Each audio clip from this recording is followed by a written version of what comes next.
So none of us escape from that Europeanization, too often colonization. And yet what is distinctive in part about the new school is what I love, which is that it wants to stay in contact with the humanity of, yes, even our intellectuals, those European intellectuals who were aware of European crimes but could bring critiques of those European crimes as Europeans, because they believed in intellectual integrity. They believed in freedom for everybody. They believed in mechanisms of accountability, namely democratic practices on the ground. That is the level of the philosophy as vocation, finding one's voice. Weber talked about it in those two essays in 1917 and 1919, didn't he? That science is vocation and politics is vocation. What do you mean, Brother Max?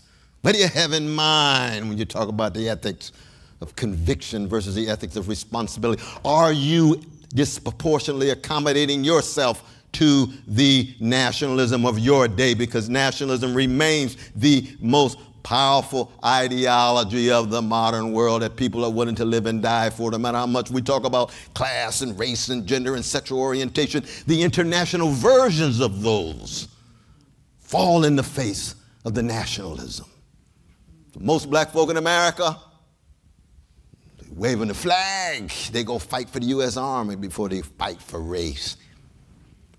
Most women tied to the nation state before they fight for an international version of feminism or womanism. Most workers, unfortunately, fight for the nation rather than fight for class solidarity across that most powerful of ideologies of nationalism. How do we stay at the deep levels of what Vico called humando? We're talking about that today. Because I tell you, you got some magnificent students here at the New School. I can tell you all that. Oh, we had some conversations. I see some of them right now. Oh, yes, you are. Let's give the students a hand at New School here. Give the students a hand at the New School here. Lord, Lord, Lord, Lord. When I was at Harvard and my dear brother Jim First, I don't know whether brother Jim is here. There he is. Oh, I love that brother. What a writer he is. We're going to be together, my brother. We used to steal away right there in the Casablanca, right at the club. Not the club, but it was kind of a, it was a bar. But it was after my class on modernity and the problem of evil, so we weren't doing anything but just wrestling with Dostoevsky and Turgenev and Chekhov and drinking some cognac. For me, in the name of Jesus, but that's all right. But I said, how blessed you are on your way to the New School, and he's been at the New School, and what a major force for good he has been here. Dealing with what? Humando. What does it mean to be human, tied to the fact that we are the kind of creatures with language on our way to burial or cremation, the centrality of death in all of its various forms, not just physical death, social death of slavery, psychic death, spiritual death, national death, imperial death. Empires come and go. 1991, the Soviet Empire is over. British Empire, over. French Empire, Belgium Empire, Spanish Empire, Portugal's Empire. Now we got the U.S. Empire. Oh, what a moment. And are we in any way ready?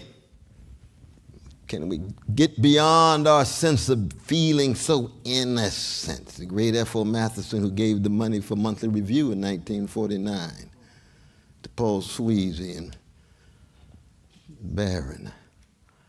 He used to begin his lectures at Harvard. Would America ever be able to move from perceived innocence to corruption without a mediating stage of maturity, to grow powerful and grow rich but not grow up? Disneyland mentality. You see. The green light that the great Gatsby talked about at the end That F. Scott Fitzgerald talked about it in the language, in the words of Gatsby. He believed in the green light. Tomorrow will be better. Tomorrow will solve our problems. We have no constraints. We have no limits because we're on the permanent road to perfect union, on automatic, progressive all the time. Really. Good morning, good evening, and good afternoon, Africans. I hope you're faring well where you are. And if you're not faring well, please fare well where you are. So there is a Navajo proverb. Navajo is one of the tribes that was invaded by Christopher Columbus and his team. You see, these people are the original descendants of the United States of America. Here's what the proverb says. You can't wake a person who is pretending to be asleep, right? You just can't do that because they're not asleep. So why waste your energy on telling them to wake up? We know who Cornel West is, the black American individual who speaks for the rights of black people. He speaks for black awareness, you know, people who are trying to understand their identity, because we have identity crisis in the United States of America. So there's a speech that Cornel West made called Philosophy in Times of Moral Decay. So this proverb I just said reminds us that sometimes the problem is not that people do not see the truth, but they chose to close their eyes to it. The problem is not that they don't see, but they look back. They choose not to approach the truth. Because many times the truth is very hurtful, and not everyone has the capabilities or the integrity of facing it. Cornel West argues that America is in a state of spiritual and moral decline, where greed, selfishness, and lies cover up the deep wounds of the society. Cornel West calls this a moral, or rather a decay, because it is like the slow rotting of wood. It happens silently. It looks strong on the outside, but inside it is crumbling. To understand what Cornel West is telling us, I believe that we need to dive into the speech. Let's listen to Cornel West give reasons to why he is saying that the West, or rather the people in the West, it's not like they can't see the truth, but they choose to hide away from the truth. So let's listen to him. I shall get back by the end of the video, of course, where we shall also have a deep, critical analysis with a touch of deconstruction. Let's dive in. Subject to alternative descriptions and interpretations, but there's something that's going to sustain us more than just our materiality and our interest. There's something called integrity, honesty, decency, principles, ideals. There's something that's bigger than us. There's something majestic and bigger than us called what? Truth. The quest that we never possess of truth, but the quest. And the condition of that truth is to allow suffering to speak. Beauty, yes. The new school, given all of its concerns about politics and social analysis and ecological vision and on and on and on, there is a crucial role of beauty. I've been blessed to meet my dear brother Ed Adams, who is a distinguished professor of the philosophy of art. And he's locked into talking about beauty in his own subtle ways under the influence of my dear brother, the one and only Stanley Cavell, and a host of other teachers. Now, it's the University of Chicago. We won't hold that against him. The great Leo Strauss, I'm reminded, taught at the New School more years than he did at the University of Chicago. So what Brother Simon reminds me. And I love Leo Strauss because he loves the life of the mind. I oppose Leo Strauss because he is wrong on a whole host of things. That's all right. That's part of the robust conversation and dialogue that ought to take place, that does take place, that has taken place at this grand institution. My dear brother Simon, though, I mean, I could just stay up here and sing a song. You know, he's my fellow blues man. We've been together at the Brooklyn Academy of Music, and we made some music in that academy. Philosophic music, theoretical music. personal music, so not just friendship. He's not just my friend. He is my brother. He's my soul brother. And he loves Curtis Mayfield the way I do. And his corpus is a magisterial corpus that has so much to do with what I've been talking about these last few hours, last 2 days. Philosophy is vocation, philosophy is invocation, and now philosophy is provocation. What does it really mean to take seriously the calling, the love of wisdom, and the recalling of those earlier voices that wrestled with that love of wisdom in such a moment? And I want to begin with this category of beauty, its relation to truth and its relation to goodness. And for me, as a revolutionary Christian, its relation to the holy. And of course, my secular brothers and sisters can have sacred values without believing in sacred entities. Because there are such things as horrific realities, barbaric realities that violate sacred values, violate the preciousness of fellow human beings. We talked about, it was invoked with our precious Ukrainian brothers and sisters, what they're undergoing right now. It's barbaric, it's criminal. It's what happens when an empire is wounded and feels as if its back is against the wall with its repressive and regimenting practices already operative within the Russian Federation, building on some of those practices that were already operative under the Soviet Union. But how do we talk about that in such a way that is not truncated in the forms that we see corporate media, mainstream dialogues, especially the very deodorized neoliberal discourses that are really fearful of keeping it funky? Because then we might talk about the U.S. invasions and occupations of Iraq. Oh, then we might talk about Saudi's based invasions of our precious Yemen brothers and sisters.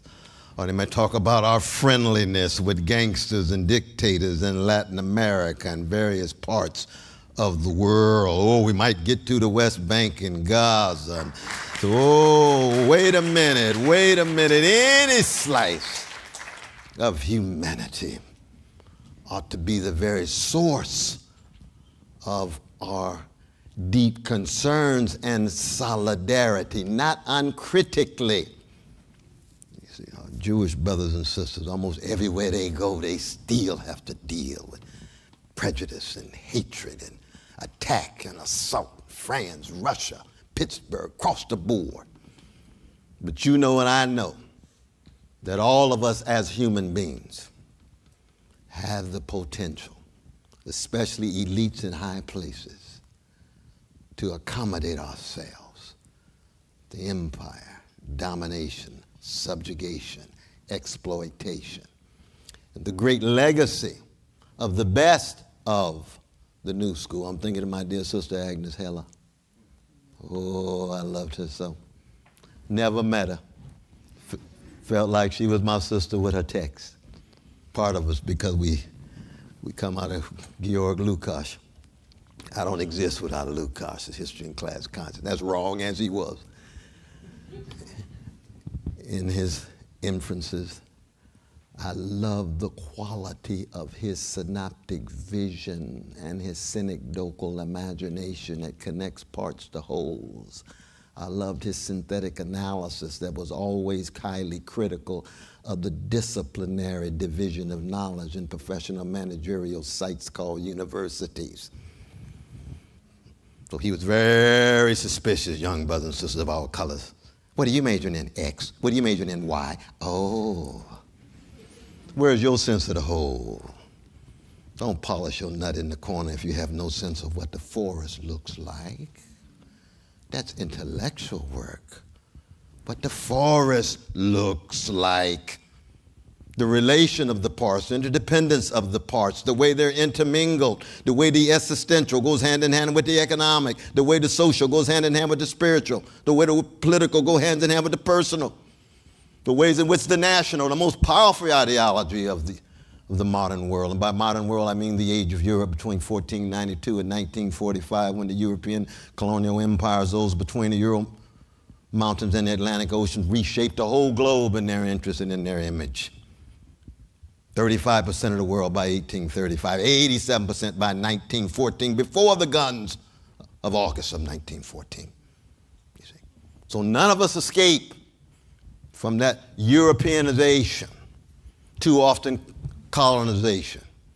And yet what is distinctive in part about the new school is what I love, which is that it wants to stay in contact with the humanity of, yes, even our intellectuals, those European intellectuals who were aware of European crimes, but could bring critiques of those European crimes as Europeans, because they believed in intellectual integrity. They believed in freedom for everybody. They believed in mechanisms of accountability, namely democratic practices on the ground. That is the level of the philosophy as vocation, finding one's voice.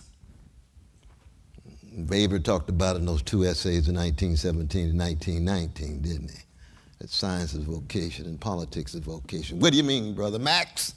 What do you have in mind when you talk about the ethics of conviction versus the ethics of responsibility? Are you disproportionately accommodating yourself to the nationalism of your day? Because nationalism remains the most powerful ideology of the modern world that people are willing to live and die for, no matter how much we talk about class and race and gender and sexual orientation. The international versions of those fall in the face of the nationalism.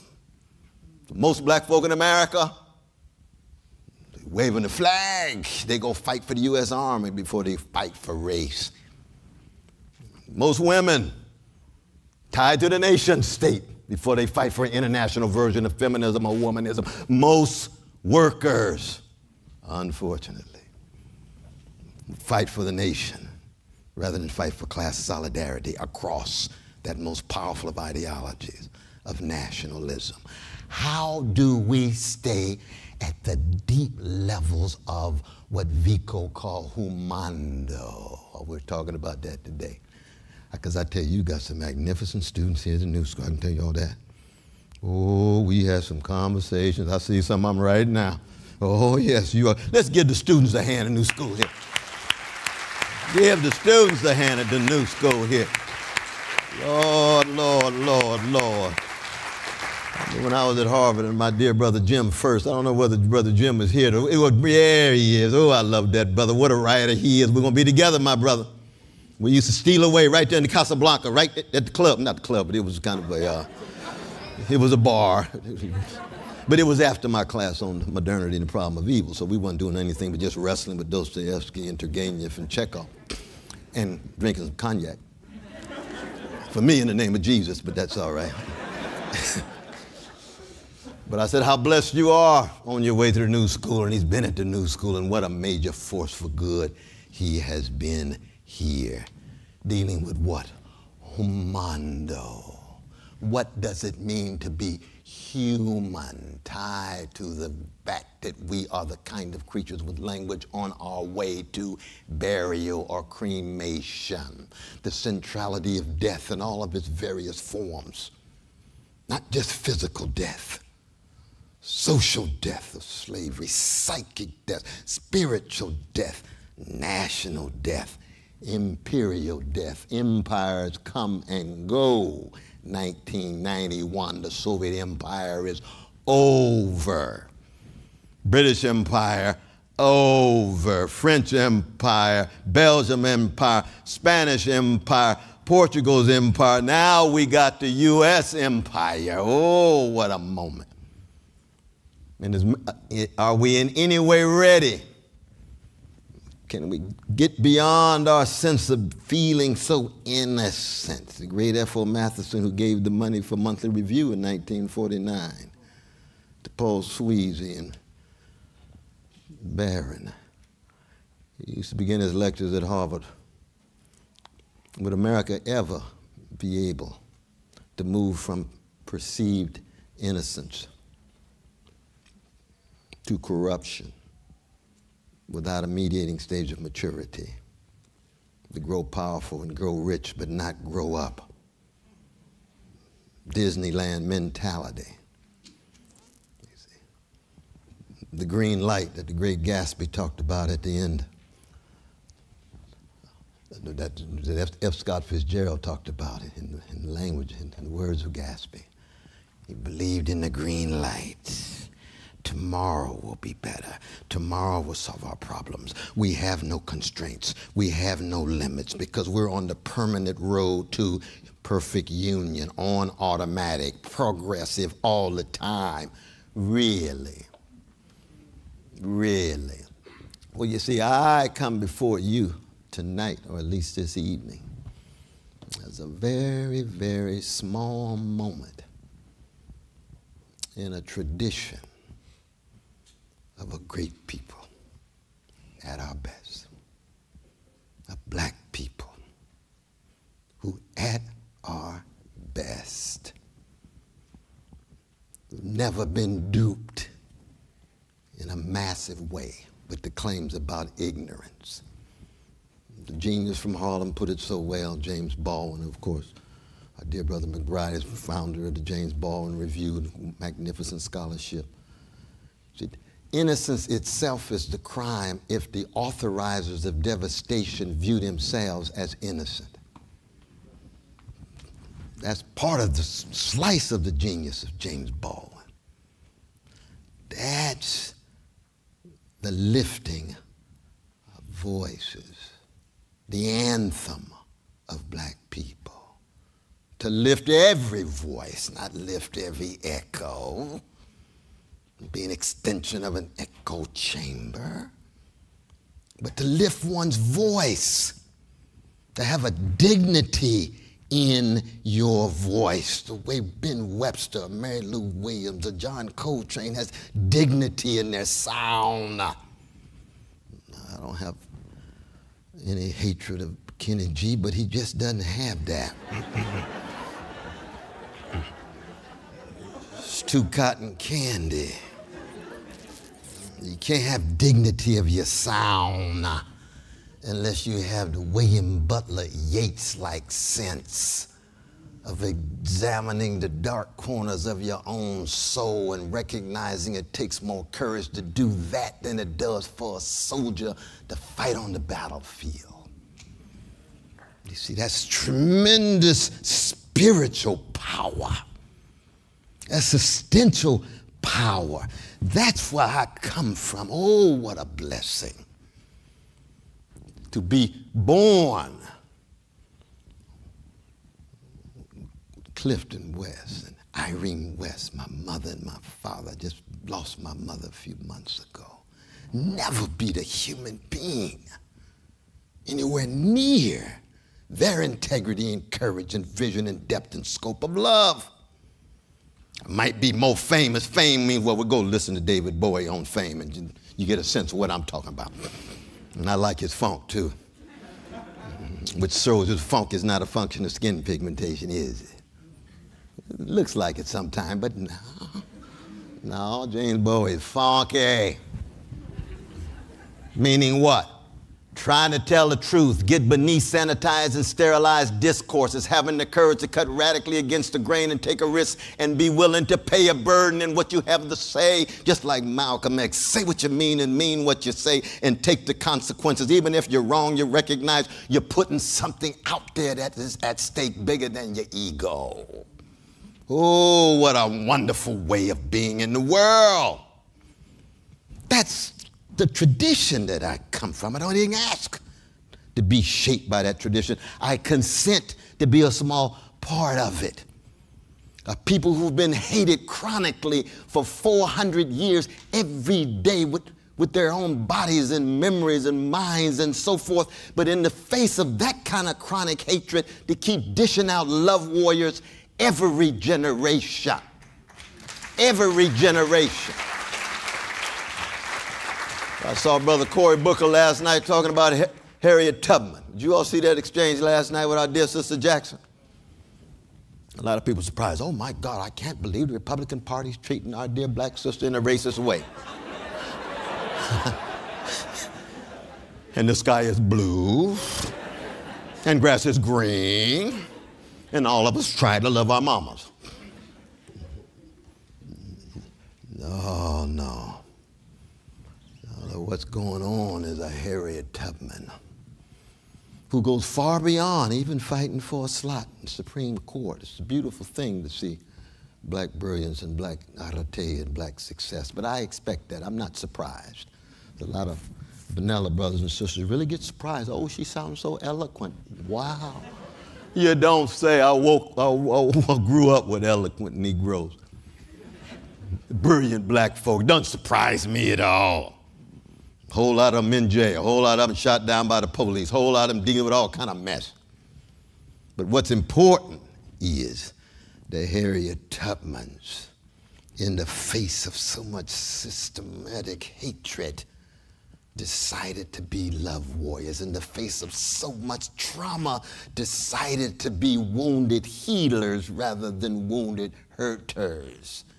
In the face of so much overwhelming terror, decided to be freedom fighters, almost echoes of Rilke. Remember those early moments in his first elegy? Beauty is the first touch of the tear that we think we can bear. There's no discourse of beauty. It's not wrestling in some way with the varieties of terror of the soul, of society, of structures, of institutions. And when it comes to black people, what makes black people lovers of wisdom at our best. I didn't come here to talk about the history of black thugs and gangsters. I could spend a lot of time on that. But I'm talking about black people at our best. That the highlight, that strength and the sources and resources that allow us to persevere in the face of the hatred and terror and trauma. See, that's why when my dear brother Simon says, Brother West, blues man in the life of the mind, he is exactly right. That I stand with Bessie Smith and Ma Rainey and Howlin' Wolf. I stand with Robert Johnson and Leroy Carr. I stand with various blues persons, the blues in Aretha, the blues in Luther, the blues in Billy, not as entertainers, but they're persons who decide to be love warriors in their artistry, wounded healers in their artistry. It's hard to find a figure who spread more joy in the most barbaric of centuries of recorded time, which is the 20th century. It's hard to find a figure who spreads more joy than Louis Armstrong. My mom's Mabley. Some of the graduates of this grand institution, if not graduates, they passed through. We were just there at the 95th anniversary of our dear brother Harry Belafonte. He got that new school stamp. The genius from the south side of Chicago, Lorraine Hansberry, got that stamp, new school stamp. Marlon Brando, we know he's not chocolate, but he's about as chocolate as he can get. He's like Harold Arlen, he's about as chocolate as they come on the vanilla side of town. Marlon Brando's got that new school stamp. So does the great Stella Adler. We could go on and on and on. These are they who have tried to stay in contact with Du Bois's great challenge, which is to muster the courage to face oppression with integrity and to face deception with honesty and to face insult with decency and to face brute force with courage.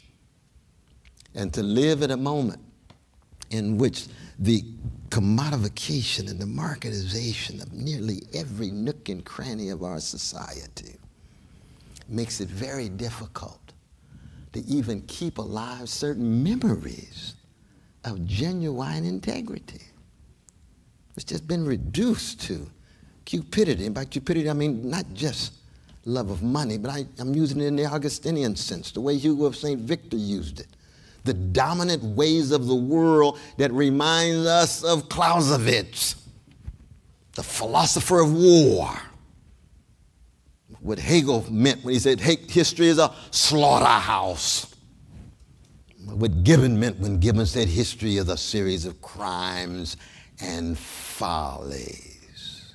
And I like that last word, follies, because we talked today about Sebastian Brandt's Ship of Fools, 1419, 2 years after the encounter of Europeans with precious indigenous brothers and sisters and the embarking on the subjugation, you see.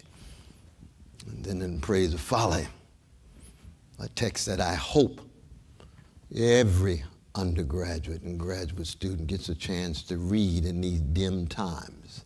There's no way you can engage in philosophical, intellectual resource gathering without some sense of the comic and the humorous and the satirical. Let me just raise hands of all of the students who are undergrads and graduate students in the place right now. Raise your hand. Let's give them a hand. Let's give them all a hand. I hope you all, I hope and pray that this is not just some kind of off-the-wall lecture that you go to and go back home and don't feel in any way subject to self-interrogation and transformation. No, there's some text to shake your world, take you into the lower frequencies of the funk master activity. That's what Erasmus does in 1511. But Lucian, the greatest of all comic writers in the West that would mean so much to Mark Twain and Ishmael Reed and Nathaniel West and Charlie Chaplin, Lenny Bruce, Phyllis Diller, so many of the great comic. Well, I'm not talking about these comedians these days just coming and talk about whoever's sitting on the front row. No, that's Hobbesian conceptions of humor. It's just sudden glory. You're just reveling in the misfortunes of somebody else. That's not the comic in its deepest sense. We're talking about Lucian. We're talking about Erasmus. We're talking about Joyce. We're talking about Beckett. And of course, the deepest of them all for me is Chekhov, along with the blues, the tragic comic at the deepest level. And there's no way that we will ever be equipped to deal with our present circumstances, the effects and consequences of the various structures of domination and exploitation, the ways in which the market has so thoroughly colonized our minds and hearts and souls that it's hard to even conceive of being agents collectively organized or even individual in our relationships, because intimacy and vulnerability have been so thoroughly called into question. That's one of the reasons why we're experiencing a moment of not just polarization. Again, that's just deodorized talk. America's not polarized. America's polarized and gangsterized. And gangsterization is different than polarization. It cuts much deeper. Where's my dear brother who was teaching at NYU dealing with Black Lives Matter? Just wave your hand, brother. So good to see you. Give it up for this brother. He's now at the new school. Now at the new school. Oh, yes. We had a wonderful time together in class. And we talked about it then. Gangsterization is about the enactment of wholesale nihilism, which is not simply epistemic skepticism or ontological skepticism. It is lovelessness. It is touchlessness. It is meaninglessness. It is what Dostoevsky called hell in Brothers Karamazov, which is wrestling with the incapacity to love because the gifts that one has been given have not been cultivated in such a way that you even know how to love anymore. So even the discourse of love and justice, and any justice that's only justice, soon degenerates into something less than justice. If all you got to offer is just justice and you're not doing it because you really love and have a care and concern about the people catching hell, it's just a lifestyle choice. It's not a fundamental way of being in the world. That's what we learned the best in the new school. Oh, yes. Even when we have contested conceptions of what justice is. That's how dim and grim our situation is. And we were talking in class about that line of Immanuel Kant, the Critique of Pure Reason, where he says examples are the go-kart of judgment. That you have to have concrete exemplars. And I'm not talking about abstract market-driven role models. So-and-so's my role model. Oh, please, spare me. Probably just talking about some market success. You just want some big move in your career. We're not talking about career today. We're talking about your calling and the way you use your career for your calling. And you can't have a calling without a recalling, a relation to the voices, the figures, the exemplars who have come before, who shape us and mold us. And if there's going to be any kind of serious philosophy, love of wisdom in a moment of imperial decay, countervailing truth-telling against the present status quo, countervailing organizing against the status quo, countervailing arguments, countervailing stories, countervailing analysis, counter-hegemonic ways of being in the world. It has everything to do with basic things like trying to get us to see the world more clearly, comprehensively, with a subtlety and sense of complexity that is inseparable from feeling deeply and shattering callousness and indifference so that we actually can have genuine care and solidarity. And last but not least, most importantly, being willing to act. It's no accident that irony remains so often the dominant trope of the professional managerial classes when it comes to education. Because irony allows us to revel in how smart we are, which is a beautiful thing. I'm not promoting stupidity up here. But if we're reveling in our smartness and unable to acknowledge the forms of complicity and complacency and cowardliness, given what we're willing to adopt ourselves to without being truthful about ourselves, then smartness becomes just another kind of rationalizing the hierarchies in place, the forms of silence in place, the forms of taboo in place. And none of us, not one of us, are free of spot or wrinkle. What I mean by that is that all of the lenses through which we view the world have blind spots.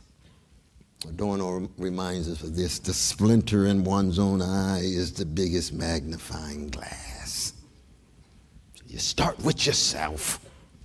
No one of us have a monopoly on truth and beauty and goodness of the whole. No one of us are part of any pure social movement that allows a Manichaean analysis as if we are on the one side, all light, good, and purity, and all those who disagree with us are to be demonized. No, leave that for Disneyland. And the popcorn on Main Street.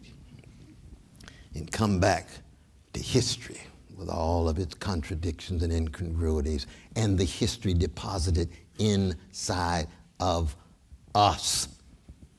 We wrestle with this these days in terms of robust conversation. How far do we go in listening to people who we fundamentally disagree with? Are we to wrestle with the genius of an Edmund Burke, who was so cold and callous when it came to precious brothers and sisters in the French Revolution, but had a powerful critique of British imperial practices in India? Disagree, wrestle, find your voice, but don't shut him out. Not at all. Wouldn't have had the responses of Mary Shelley. We wouldn't have had the responses of Diderot and others in the conversation. I had a challenge the other day. Somebody in my class said, "You know, Brother West, I'm a white sister, and I just feel as if I can't say too much about the great Baba Ambedkar. You know, the great Ambedkar, the great Dalit intellectual, critical of Gandhi, because Gandhi was against untouchability but did not call for the dismantling of caste." I said, "Well, what makes you think your white body's getting in the way?"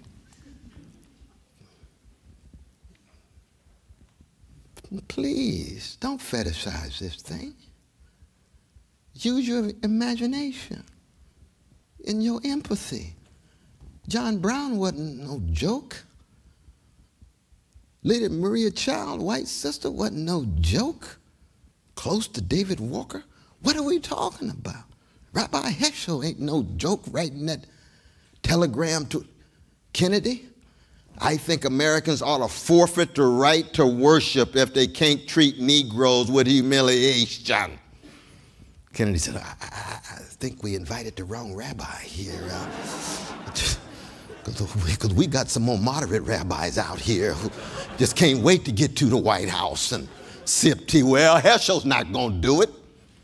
He's not doing it just because of his skin pigmentation. He believes in something deeply. He's got a calling. He's got a sense of invocation. His conception of piety is grounded in remembrance of the best, reverence of something bigger than him, and a resilience and a resistance in the light of his prophetic understanding of his own Judaic tradition. What a magnificent witness. Does he have a monopoly on truth? No.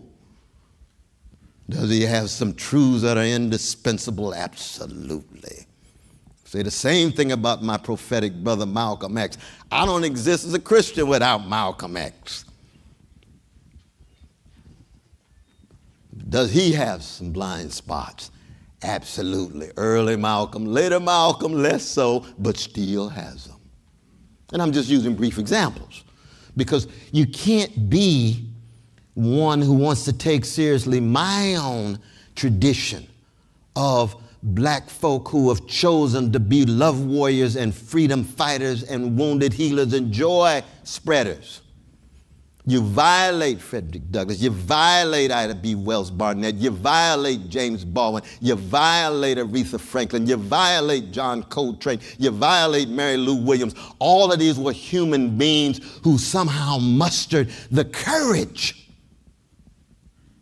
to be lovers of beauty and truth and goodness, and sometimes a holy. Mary Lou became a Catholic under the influence of Barry Ulanoff and a few others.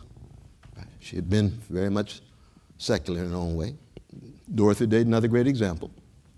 Thoroughly secular for a minute, and then is converted to Catholicism. People, oh my God, what happened to Dorothy? No, she still has anarchistic sensibilities. No, she's in love with poor folks. She is a leftist to the core in terms of her hybrid spirit as Catholic Dorothy Day. Mary House, just right down the way here, still going, 89 years later. Why do I mention all this? I could talk about a Buddhist who New School had the vision to bring. Our dear Sister Bell Hooks. God, we miss Sister Bell. What has this got to do with wrestling with empirical decay? Everything. Everything. Because if we are unable to be blues-like, be Chekhov-like, to be Beckett-like, and have a sense of the tragic comic, which means that oftentimes the best of who we are, democratic movements, democratic ways of life, are episodic.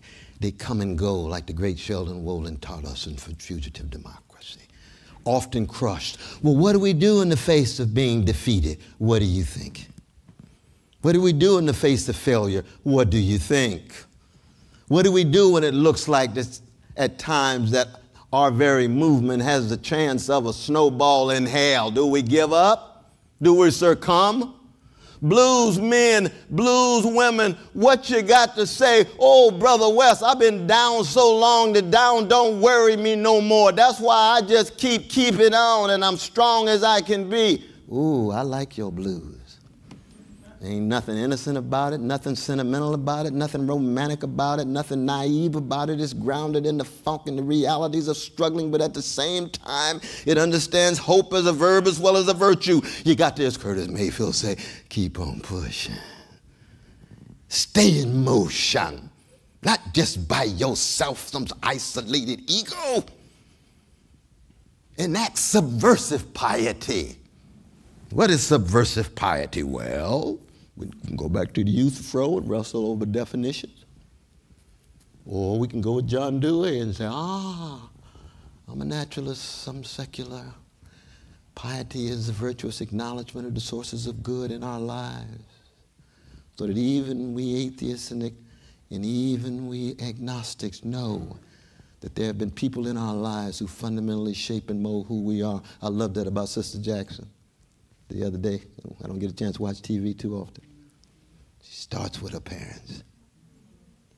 You see, all of the cynicism and skepticism and even threats of nihilism in the world should never allow any of us to overlook the forces of good in our own treks from womb to tomb. Who loved us? Who cared for us? Who sacrificed for us? How did it spill over in family and community? How did it spill over in school? How did it spill over in sports? How did it spill over in music? And then how did it spill over for those who were no longer quick and breathing, but to dead?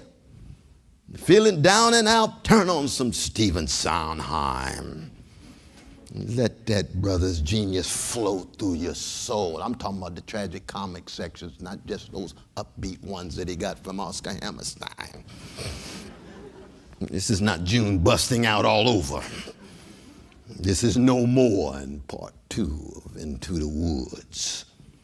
This is a Stephen Sondheim who says dreams come true but not free. Because when Cinderella finally gets her prince, she finds out he's not worth a dime. What you gonna do now, Cinderella? That's part 2. That's after Disneyland. That's after the sentimentalism. Once upon a time thing. Oh no, you got to live a life in the dark, in the grim, in the dimness. Blues-like. And let us be very clear. Not just in the American empire, but in the world. Ecological catastrophe, impending nuclear catastrophe. Gangsters have their hands on the button. Economic catastrophe, thank God for Brother Bernie. People call him Johnny One Note, the critique of Wall Street over and over again. At least he's got that critique up front because it's tied to corporate greed. It's not just economic, it's moral, it's spiritual. And then the political catastrophe of our elected officials wrestling with colonized bribery and normalized corruption, shot through their practices. What are we to do? How do we sustain ourselves?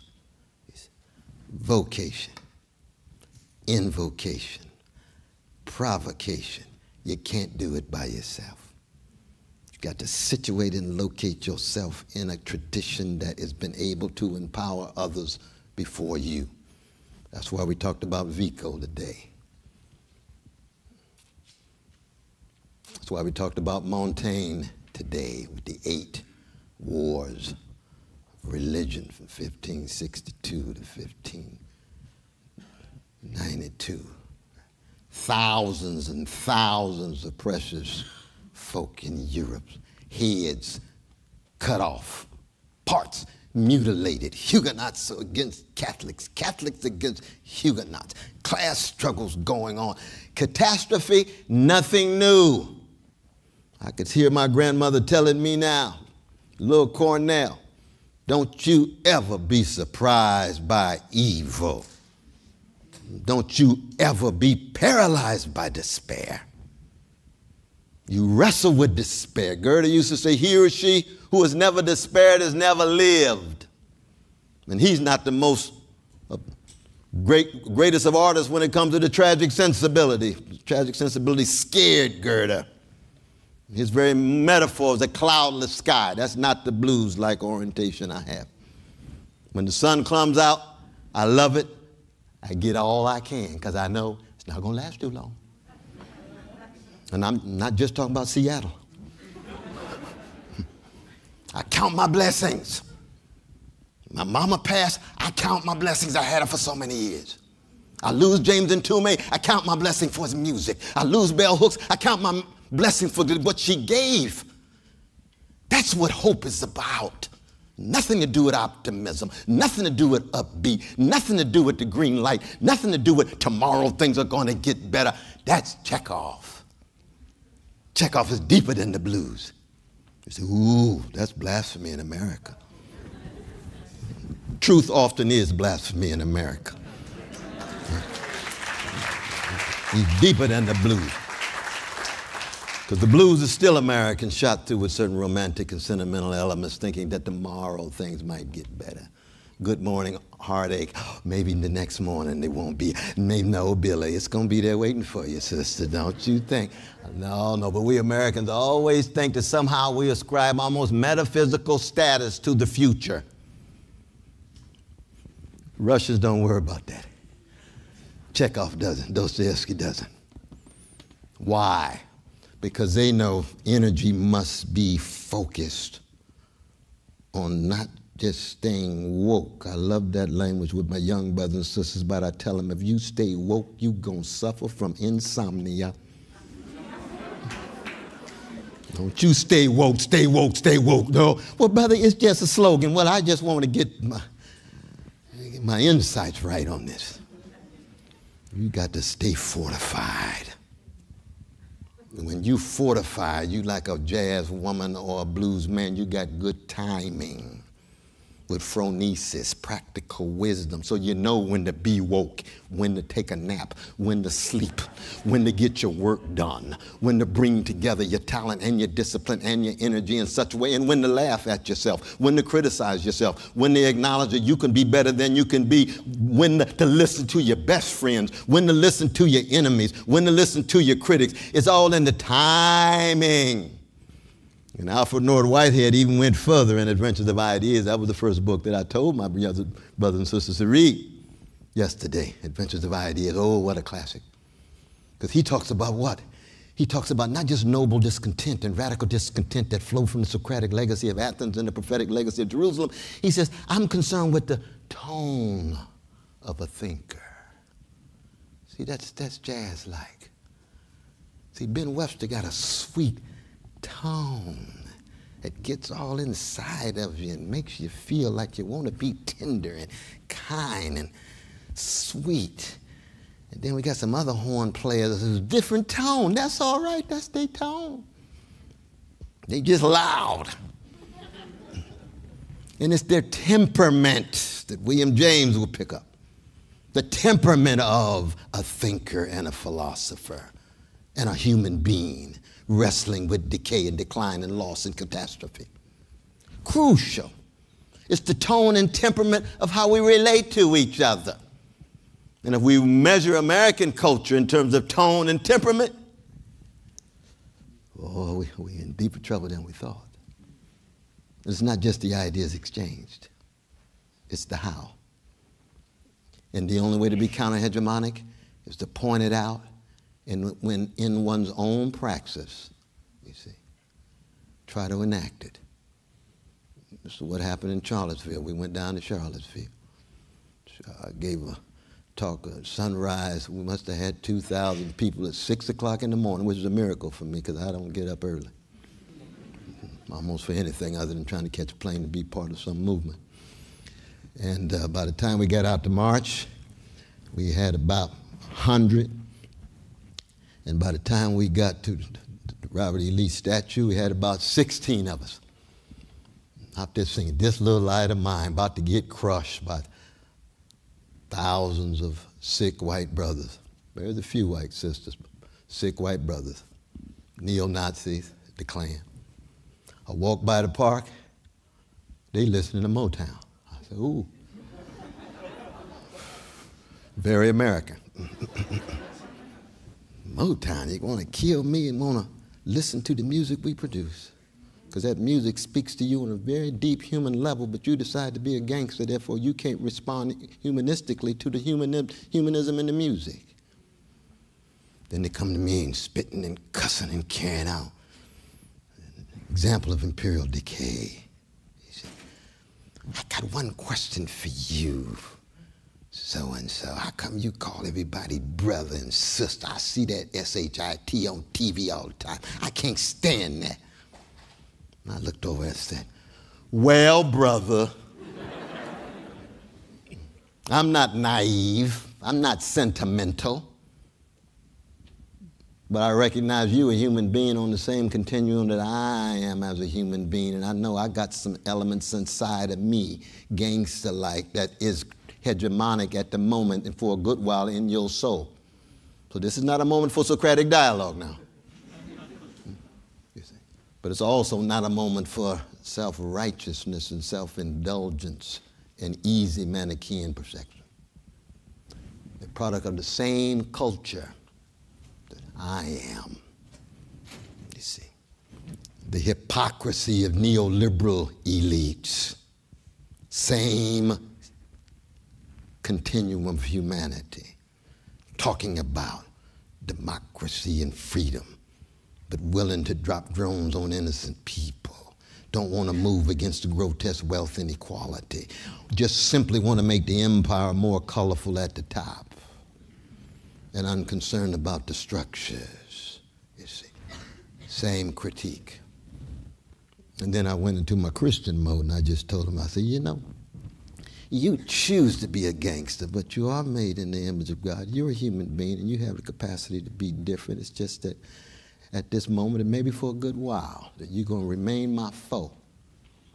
I said, I was a gangster before I met a Palestinian Jew named Jesus, and now I'm a redeemed sinner with gangster proclivities. So don't mess with me. I'm a Christian, but not a pacifist. But then I recognized without Antifa, we would have got crushed like cockroaches because they came at us, loaded ammunition with their face masks, and we singing "This Little Light of Mine." I wouldn't recommend that under any circumstances. Why is that important? Because without some kind of deeper commitment to integrity, honesty, decency, solidarity, you see, the very hope that we need to be enacted and embodied will in the end be too superficial. So guys, after clearly listening to Cornel West, here is my deep critical analysis, as I promised. So after listening to him, here's what I can share with you, you know. You see, when Cornel West speaks of philosophy, he does not mean something far away in books and in theories, only for the educated. No. Cornel West means, he means that philosophy is a way of living, a way of asking questions about justice, right? Truth and love. In times of moral decay, philosophy becomes not a luxury, but a tool of survival, right? For Black Americans who face racism in the US, poverty and violence every day, philosophy is not simply an academic game, but a real struggle to stay human in a world that tries to strip them of their humanity, right? So philosophy first, we need to understand that he's not separating the audience of it to the elites. No, he's actually speaking to the normal citizens, to the normal black people, to the average American, or rather he's speaking to the whole mass, right? So we understand that we also have an idea of decay. A decay is something that rots, something that decomposes, right? So Cornel West tells us that moral decay is not only about politicians lying or businesses exploiting, right?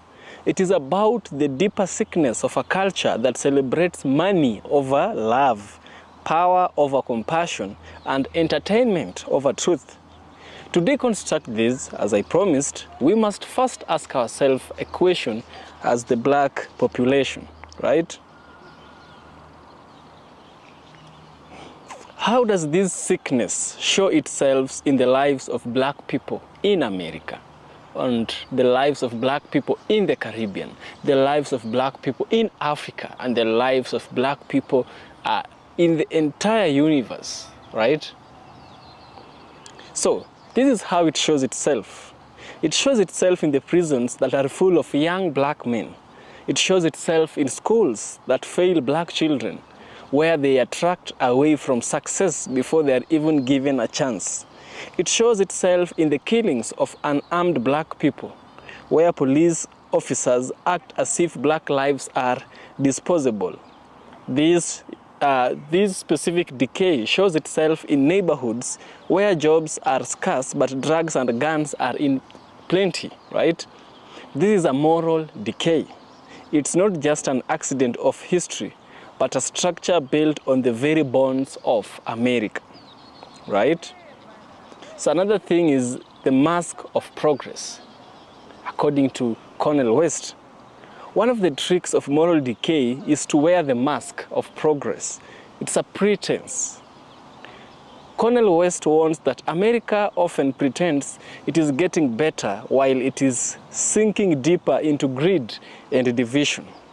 To deconstruct this, right, we have to look at how words like freedom, justice, and opportunity are used in America.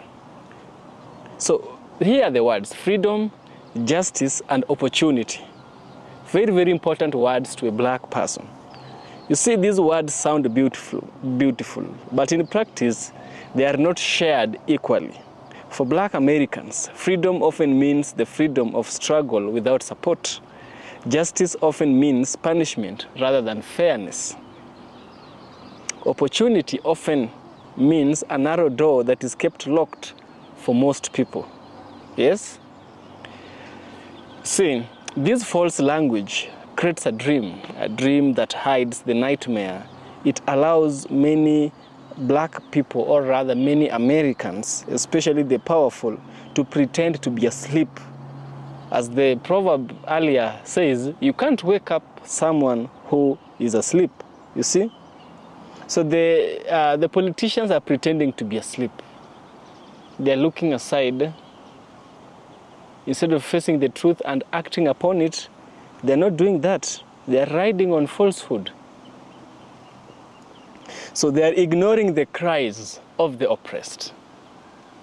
They are ignoring the racism against black people.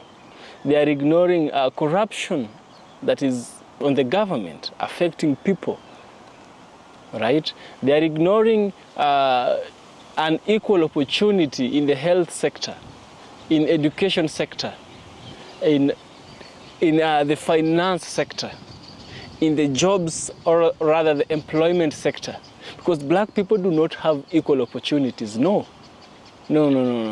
Reminds me of George Orwell's book, where he says, all animals are equal, but some animals are more equal than others. So more equal is something which is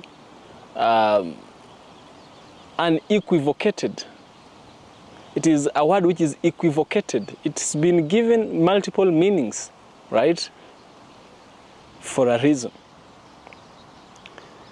So we have, Colonel West has also touched on black suffering and black hope. Colonel West always insists on two things: the recognition of black suffering and the preservation of black hope. In times of moral decay, suffering increases. Black communities continue to face the highest poverty rates, the lowest wealth accumulation, and the most unequal health outcomes. But hope, the doctor says, is not about blind optimism. Hope is about courage, about the decision to keep struggling, even when all the odds are against you. Deconstruction, which I'm doing right now, helps us see that hope itself is not radical. In a decaying society, despair is the expected reaction. But black hope, expressed in music, in church, in resistance movement, is a refusal to accept death as the final word. It is saying we are still here, despite everything. You see? But now, what is the role of society? What is the role of philosophy? Because Colonel West has spoken much about philosophy. And I told you, philosophy, he does not use the word philosophy in the sense of the elites, in the sense of the scholars. No, he's using philosophy as a way of living of the average human being, of the average black person living in the United States of America. See, philosophy in moral decay, according to West, must be prophetic. It must speak truth to power. It must refuse to be silent when the poor are crushed and the weak are forgotten. For black Americans, philosophy cannot be separated from action. It is not enough to think about justice. One must fight for justice. It is not enough to speak about the truth. One must live in the truth. West also reminds us that philosophy is about love. Not sentimental love, but a deep, risky love that cares for the stranger, that stands with the oppressed, that embraces the rejected. For black people in America, this love is both a wound and a strength. It is a wound because their love for this country has often been betrayed. It is a strength because love keeps them alive, building families, communities, and movements against all odds, right? Another thing is this speech that the Colonel West made, that the Professor Colonel West made, it is a way of breaking down the modern reality, the modern, the day-to-day life of the African American. You see, to understand Colonel West's speech in today's America is to notice the contradiction. America says Black Lives Matter, but continues to pass laws that harm black communities. America celebrates Martin Luther King Jr. once a year, but ignores his call for economic justice and his warning about militarism. America loves black culture in music and sports, but disrespects black bodies in schools, workplaces, and hospitals. This is the hypocrisy of moral decay. The professor teaches us to uncover those contradictions and refuse to accept them as normal. For black Americans, the challenge is double. For black Americans, the challenge is double, yeah? And to survive the decay and resist being swallowed by it, right? For the rest of America, the challenge is to stop pretending to be asleep. Do not look aside when wrong is being done. Do not pretend to be asleep, right? You know, we have such kind of people who, we have such kind of people around us, everywhere. Everyone has such kind of a person. They'll enjoy with you eating meat, but now when you start eating bitter herbs, they won't even dare have a smell of the bitter herb. These are the kind of people whom will watch you being strangled. They'll watch you being insulted, but they'll say they don't want conflict, and they'll stand aside. But then, why are you pretending that you don't want conflict, but you want enjoyment? Why is it that when someone is enjoying, you want to enjoy with them, but when they are suffering, you don't want to suffer with them? I think that is a pretense, right? That is a pretense, a very big pretense we are making upon ourselves, right?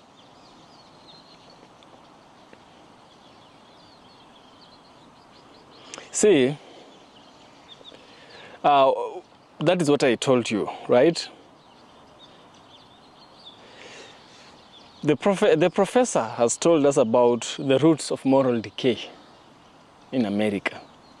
The chorus, America sings, Black Lives Matter, but really, does it really matter? It doesn't. It doesn't show in schools. It doesn't show in how white police carry out their exercise on black people. It really doesn't show. You see, the professor adds that the decay is not an explosion or a sudden collapse. It is slow, it is creeping, it is hidden beneath appearance. A building looks strong from the outside, but inside the wood is eaten away by termites and roaches. A nation looks great on the surface. We have tall skyscrapers, we have rich billionaires, we have powerful armies, but inside, its heart is rotting. For Cornel West, America rot comes from a betrayal of truth, love, and justice. If you betray these three things, right, that is a decay, and that is truth, love, and justice. The professor also goes ahead and he narrates the collapse of truth. The first root of moral decay is the collapse of truth. You see, when these three things collapse, truth, love, and justice, is when we have a moral decay. So let's analyze truth according to the professor, Cornel West.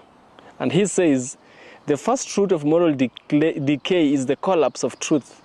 The West reminds us that America has entered a time where lies are more powerful than honesty. Politicians build careers on false promises. News is mixed with entertainment until facts are no longer clear. Even churches sometimes preach prosperity rather than justice, confusing money with blessings. By the way, money is not blessings. Blessings is not money. Money is not blessings. Money can be part of, but not in entirely. In entirety. We have people who have money, but it's not good with them. It's not good with them. I'm telling you for what I have seen. See, for black Americans, the collapse of truth has always been part of their experience. The Constitution promised freedom, yet slavery was the law. The government promised equality, yet Jim Crow segregation laws ruled. Today, politicians promise opportunity, but the wealth gap between the black and the white households remain enormous. Lies about merit, lies about fairness, lies about history, and the lies are not by accident. They are structures that hold the system in place. You see, this analysis I'm making helps us to see that the truth in America has often been selective. It is not that truth is absent, but it is controlled. When the truth of black sufferings rises, it is often silenced or twisted. Police violence is explained as a way of self-defense. That is truth twisted, right? Poverty is blamed on laziness. That is truth twisted, right? Schools that fail black children are described as underperforming communities. That is a lie.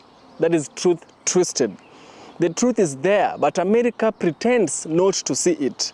Like the Navajo proverb says, you can't wake up a man who is pretending to be asleep. No, they're not asleep, they're pretending. They are pretending. And the man here is the government of the United States of America, right? They choose not to act accordingly and bring justice upon everyone, right? So through all this, one thing is clear. There is a worship for money. There is a worship for money in the United States of America.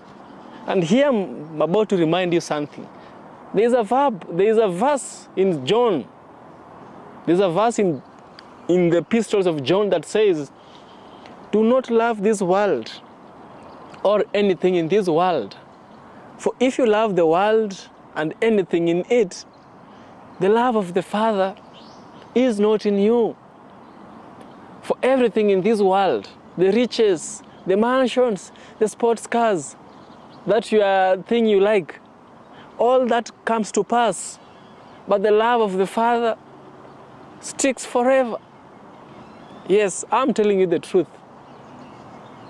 I'm telling you the truth. And also another thing is this. The love for money is indeed the root of all evil. I'm telling you. The worship of money is the second root of decay. After twisting the truth, now we get into worshiping of money. The professor says the worship of money is a problem. America has built a culture where the value of a person is measured by wealth, status, and possessions.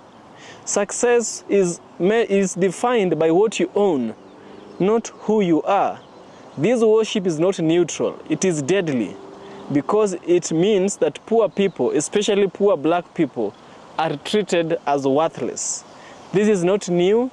During slavery, black bodies were literally prized as property. A man, a woman, or a child should be bought and sold like cattle. Today, prisons continue this logic, turning black bodies into profit for private companies. Corporations feed on poverty with payday loans, fast food, liquor stores, and exploitative housing trapping many in cycles of debt. Deconstruction shows that, or rather what I am saying right now shows that America's ecosystem, or rather the American economic system, still carries the DNA of slavery. The language has changed from slave to worker, from plantation to cooperation, but the structure of exploitation remains. The worship of money blinds the nation to love and justice. A black child without health care is seen as a cost, not a life. A black community poisoned by polluted water is ignored because to clean it would hurt profits, right? How many cases, how many documentaries have you watched where these corporations are feeding babies poison? I think there's a YouTube channel that made a video on the Nestle, the company which makes Nescafe, the Nestle company. This company was making poisons and they were getting rich from it. But people knew, the governments knew, but they never stopped it. Because if they stopped it, profit would not be gotten. Right? The third thing is the culture of entertainment, which is the third root of decay. Entertainment is always a distraction. Cornel West says America hides its decay with a culture of entertainment. People drown their loneliness in televisions, sports, music, and celebrity gossip. Entertainment itself is not evil. Black culture has produced music and art that inspire the world. The problem is that when entertainment replaces truth, when it becomes a drug that numbs people from asking hard questions. So the replacement, remember the first was twisting the truth. The second was money, now it's entertainment. Entertainment is slowly taking the place of truth. You see, instead of being a philosopher and being thoughtful, you choose to drink alcohol. You drink alcohol because this drinking alcohol will numb you from asking important questions. Which is wrong, right? Which is wrong. For black Americans, this is a double-edged sword. On one hand, black art has been a weapon of survival. Blues, jazz, hip-hop, poetry, and film have told truth that America tried to silence. On the other hand, corporations have exploited this art, turning it into a profit while stripping it of its critical power. The system sells black culture that rejects black humanity. It loves the rhythm, but not the people, right? You see, we can't say all this. We can't say all this without touching also on the legacy of slavery. Slavery was very, very impactful, negatively, I mean, to the black communities. You see, all of these lies, money, distractions are not random. They are tied to the legacy of slavery and racism. The West insists that moral decay cannot be understood apart from history. America's original sin was slavery, and the refusal to deal with this sin continues to poison the nation, right? Slavery ended, but its structures continue in Jim Crow laws, redlining, mass incarceration, and police brutality. Each time progress was claimed, the system found a new way to hold black people down. This is why the West says America is in decay.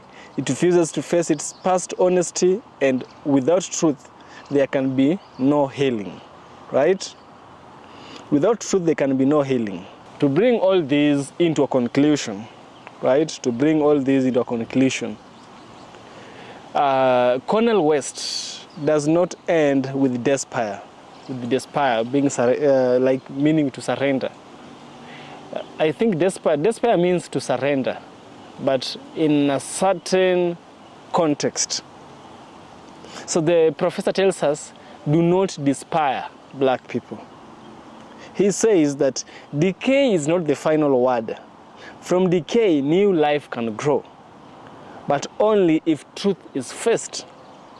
For America, this means tearing off the masks, admitting the hypocrisy, and confronting the past honestly.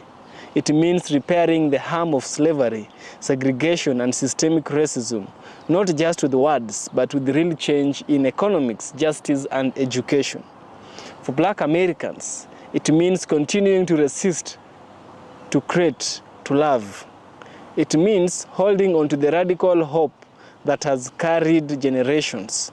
It means refusing to be defined by suffering, even while telling the truth about it. Philosophy in times of decay is not a luxury. It is a necessity. It is the compass in the storm, the light in the darkness, the voice that says, do not give up. Again, as I go back to the proverb, the Navajo proverb, do not wake a person who pretends to be asleep. You see, you can't wake up person. You can't wake them up. They are not asleep.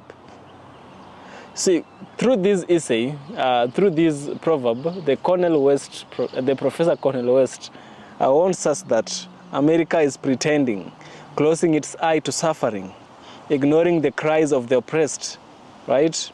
So this critical analysis has showed us that behind America's words of justice lies a reality of injustice, felt mostly by black Americans. The professor also tells us that, or rather he shows us another truth. Decay can give birth to new life if courage, love, and hope remains alive. For black people in America, this has always been the story: suffering and survival, despair and hope, chains and freedom songs. For the nation, the choice remains: keep pretending to sleep or wake up to justice. Cornel West voice, the professors voice these things with a lot of sorrow, but burning with love. He's having no hatred. He's just cool, you know. He hates no one while sharing this, right? He calls black people not to despair, but to fight, not to turn away, but to face the truth, not to worship money, but to serve justice, not to live in lies, but to walk in love. In times of moral decay, philosophy is the medicine of the soul. And for black America, that medicine is both survival and salvation. Yes. Guys, that was the speech. That was the analysis as told by Colonel West, or rather Cornel West, a black American professor. It's true. Remember, first they twist the truth, second they worship money, and third they replace truth with entertainment. If you catch those three, you catch the whole message that he was saying. And also, you can't wake a man who pretends to be asleep. You just can't do that. Stop wasting your time. Maybe you should pour hot water on them so that they forget how to pretend. Yes. This is EFK Original Documentaries. You like what I do, kindly subscribe to the channel. It helps me bring valuable, important content to you. Support me on Patreon if you may. You can be a paid member. Yeah, become a paid member. Donate whatever you feel fit with you, whatever God pushes you to do. And also subscribe, give me a super thanks. I'll really appreciate. See you in the next one.